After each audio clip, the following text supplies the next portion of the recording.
It is time. Day one. It's here. Indiana Fever in camp, getting ready for the 2026 WNBA season that a lot of us were wondering if we were even going to have. We are going to have it. The players are on the court.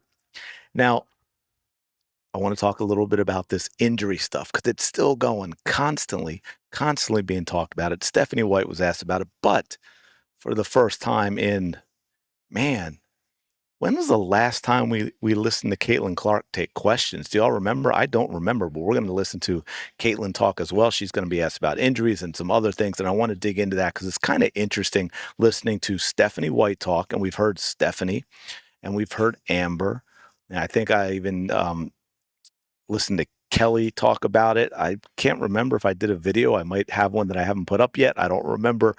All talking about the injuries where it feels like they have PTSD from last year. Caitlin Clark's 100% healthy. It's really nothing at all to be worried about in terms of that impacting now. If she were to, I'm not even going to say it, but if it were to happen, it would have nothing to do with what happened last year, right? Like last year was last year.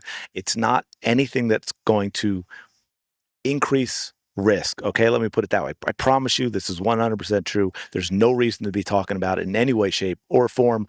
But once again, Stephanie White gets asked about it. So let's listen to Stephanie White. This is I'm only playing about 40 seconds of this because that's specifically when she talked about it.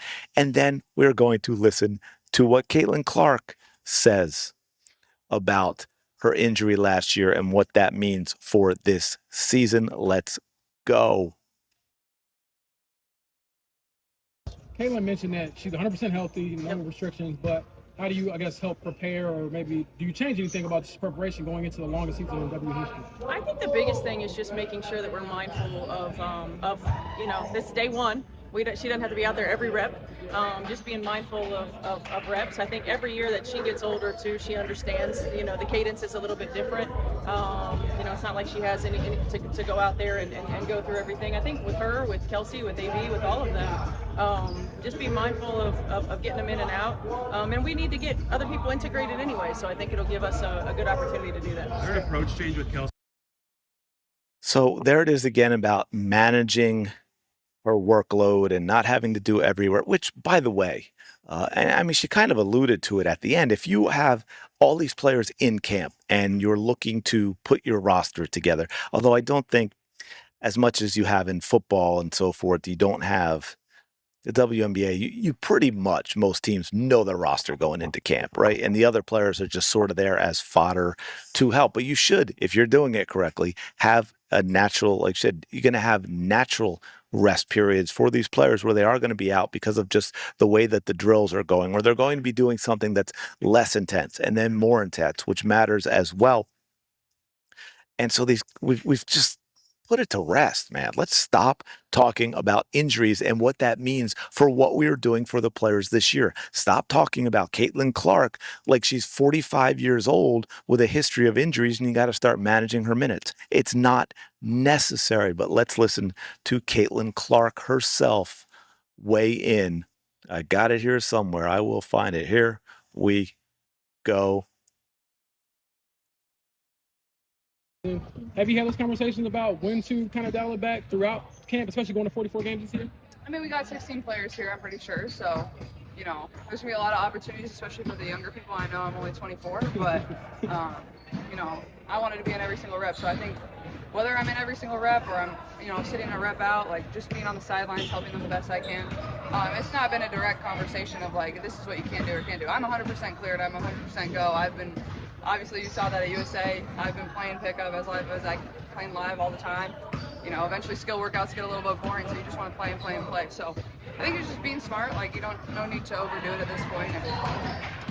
But I think when I'm not in every single rep, I think it's a great leadership opportunity for me to help the younger people as well.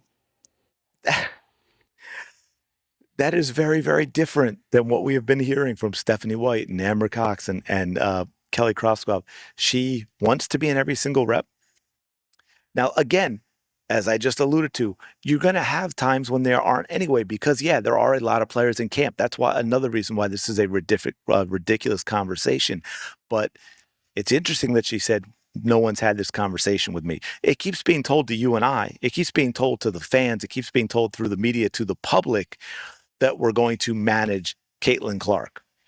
Caitlin Clark hasn't had that conversation with anybody, though. She said, oh, she wants to be in every single rep. She told you she's 100% healthy. She's ready to go. And here's the other thing, too, even about the ramping up, okay?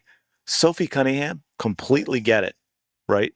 I get loading, not load management. It's a different type of thing. But and a lot of athletes do this. This is like periodization, but I'm not going to get into all that in terms of athletes with loading and deloading phases and all of that, where it gets higher and higher. But that's another topic for another day for the athletic science geeks. But so Sophie Cunningham, get it. But you heard her.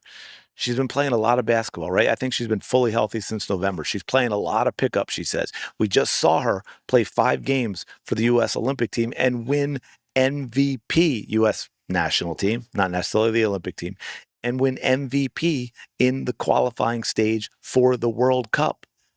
There's zero need to be talking about this. Caitlin Clark doesn't believe it's necessary. The fans certainly don't believe it's necessary. I'm telling you, as someone who trains athletes, it is not necessary. And all the Fever are doing, and this could be, again, let me back up a sec, because I think part of this problem that we are having here is there is zero trust. I think, well, I shouldn't say zero, because there is a portion of the fan base that are just going to slurp up anything they get from the front office or from Stephanie White. So there is let me say, for a lot of the fan base, there is low trust level here, very low trust level here because of last season for a lot of different reasons. Because of when she was playing, all the off the ball stuff, right? Caitlin Clark being off, not just being off the ball, but setting picks. Caitlin Clark setting picks, not off the ball to get Caitlin Clark a shot, but off the ball so Caitlin Clark can get set picks and get beaten up for other players to get shots. Y'all might not remember this, but because I joked about it, about Raven Johnson being the point guard and Kelsey Mitchell the shooting guard and Caitlin Clark starting at small forward. It happened last year, but instead of Raven Johnson, the point guard was Ari McDonald. Yes, Stephanie White legitimately ran a lineup of Ari McDonald at point, Kelsey Mitchell at shooting guard, and Caitlin Clark at small forward. We all know she was pissed about all those shots in New York. I've done videos on the conversations she has with Caitlin Clark, trying to get Caitlin to stop throwing those passes that everyone loves, to the point where Caitlin was buying in. She was proud of herself for one time when she didn't throw a pass she would normally throw. So yeah, there's not a lot of trust. So when Stephanie White and Amber Cox start talking about, because of last year's injuries, they've got to manage Caitlin Clark, and you bring in 10, 11, 12 point guards into camp, more than half the team. Well, that's not fair. They're not all point guards, but there's a number of them and a whole lot of guards. Double digits for the roster of guards right now, and probably a lot that make the team. So yeah, the trust level ain't there. So we'll see what happens. But good to get hear Caitlin Clark on day one talk about some things. I just realized I was going to wrap this up, but maybe I'll do another video. There's some other things that she talked about that I thought were pretty interesting, but you know me, I have a tendency to yap at times. But let me know your thoughts in the comments below. Who is it? Svender in the comments, right? I think I did jinx it, man. It's going the wrong way again. Anyway, like, comment, subscribe. I will talk to you